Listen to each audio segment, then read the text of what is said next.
있습니다. 그래 계산을 좀 하고 왔어요. 그래서 요렇게 바뀌었죠. 유선형 부양비하고 노년 부양비가 이렇게 바뀌었습니다. 그럼 뭐 이렇게 탁 보면 알잖아요. 그러니까 이제 무슨 이야기냐니, 우리가 먹여 살려야 되는, 그러니까 그 부양 인구가 먹여 살려야 되는, 나이 기준은 15세, 15세 65세 된다 그랬잖아요. 요 사이에 한참 일할 연령대가 먹여 살려야 되는 유소년 인구의 숫자가 10명 줄었다는 이야기죠. 그리고 먹여 살려야 되는 노인 인구 숫자가 15명 이상, 16명 이상 늘었다는 이야기입니다. 전반적으로 는 거죠. 그렇죠. 그런 상태. 전반적인 부양에 대한 부담이 사람 수로 치면 늘었다는 이야기입니다. 근데 이게 단순히 보면 또 그렇는데, 이걸 또 뜯어보면 좀 고민이 좀 심해지는 거죠. 그럼 유소년의 삶은 어떻게 되는가? 유소년이 먹여 살려야 되는 유소년 숫자가 줄었다고 이야기하는데, 진짜 유소년들한테 들어가는 비용이 진짜 감소할까? 양육비 부담은 줄어든 만큼 감소하느냐? 노인에 대한 어떤 그 의료비라든지 여러 가지 수명이 늘어나는 과정에서 돼야 되는 노인에 대한 지원, 요거는 이만큼 또 늘어난 만큼 비례해서 늘어날 것인가? 한정된 자원을 쓴다면 부양 인구는 어차피 많이 부양해야 되는 돈은 많이 드러나는데, 세금을 더 내든 개인적으로 부양을 하든 간에 여기에 집중하게 될까, 여기에 집중하게 될까? 사회는 그럼 어떤 선택을 해야 되느냐, 이런 고민이 또 앞선다는 이야기죠. 그런 이야기들을 여러분들이 했습니다. 여러분 전반적으로 애들한테 이제 투자하는 건 안 줄 것 같아요. 막 그럽니다. 그럴 수도 있지. 노인들한테는 조금 그 지원을 줄이지 않을까요? 뭐 이렇게. 그런데 전반적으로 출산율이 떨어지니까 홀로 늙어가는 노인들이 늘어나죠. 1인 가구도 늘어나고. 그렇습니다.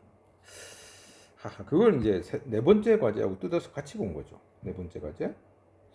그래서 결론이 이겁니다. 아예 안 나.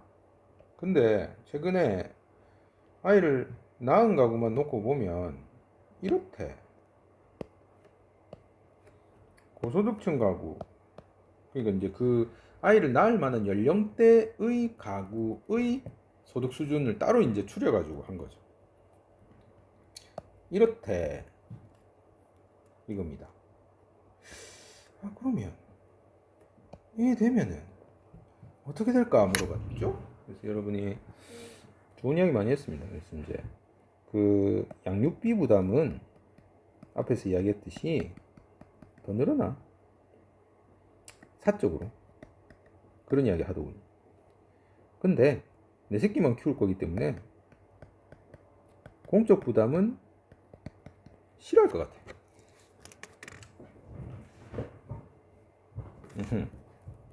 그리고 이렇게 돼버리면은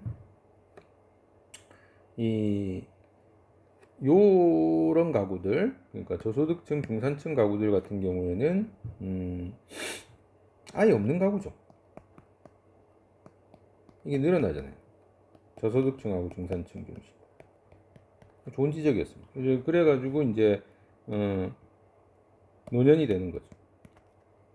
그러면 개인적으로 나를 양육해 줄 사람이 없는 거죠.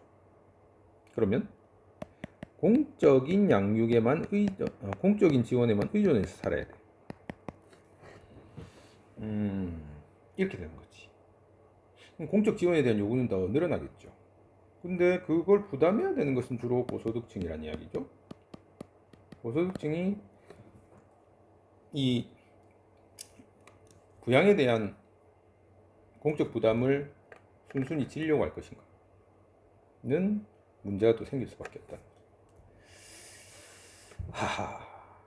그래서 이런 아이들이 또 성장하잖아요. 성인이 되지 않습니까? 나이를 먹고 자연스럽게. 그러면 이 세대의 이 소득 구성비가 조금 이상해지죠. 그래서 여러분이 이야기했듯이 이 안에서 또 경쟁이 치열해질 거예요. 한국 사회에서 경쟁은 벗어날 수가 없어요. 그럼 이제 고소득층 자녀 중에 하락하는 사람들이 좀 늘어날 거예요. 그렇게 예상을 또 하더라고요. 그럼 이제 또 떨어지지 않기 위해 가지고 어렸을 때 자원을 또 투여하려고 하는 움직임들이 일어날 것이다. 어렵습니다. 그래서 뭐 7세 고시 이런 이야기가 나오는 건가요? 네.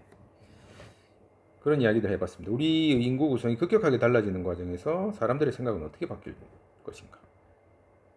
나이를 들어가는 사람의 입장에서는 또 뭘 바라게 될 것인가? 돈을 내야 하는 사람 입장에서는 어떤 판단을 하게 될 것인가? 이게 이제 고민이 되는 거죠. 국가나 정부는 또 어떤 판단을 해야 되나? 그죠? 고민해보는 시간이었습니다. 요 주제는 여기까지.